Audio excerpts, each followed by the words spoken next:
21, 23, 25, 27, 29 নাকি খালি 27? আপনারা কি খালি 27? হ্যাঁ না, ফালতামিসু ফিল আশরিল আওয়াখিরি ফিল মিনাল ভিতরি, রমজানের শেষ দশকের বেজর রাতগুলোকে কদর হিসেবে তালাশ করো। আল্লাহর হাবিব সাল্লাল্লাহু আলাইহি ওয়াসাল্লাম শেষ 10 দিন টানা ইবাদত করতেন, টানা ইবাদত।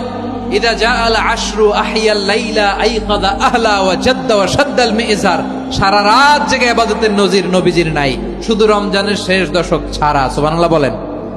নিজেও ঘুমাতেন না, ফাতেমা রাদিয়াল্লাহু তাআলা আনহু, আলী রাদিয়াল্লাহু তাআলা আনহু কাউকে ঘুমাতে দিতেন না, সবাইকে জাগিয়ে তুলতেন। আমরা সারা রাত জেগে ইবাদত করব, রাজি আছেন তো? কদর যেন আমাদের মিস না হয়, আজকে থেকেই ক্যালেন্ডারে মার্ক করে রাখেন। সব কাজ পেছনে ফেলে, সব ব্যস্ততাকে পেছনে ফেলে ইবাদতের জন্য আমরা প্রস্তুত থাকবো কদরের রাতে। কোনোভাবে কদর যেন আমাদের মিস না হয়, ইনশাআল্লাহ বলেন।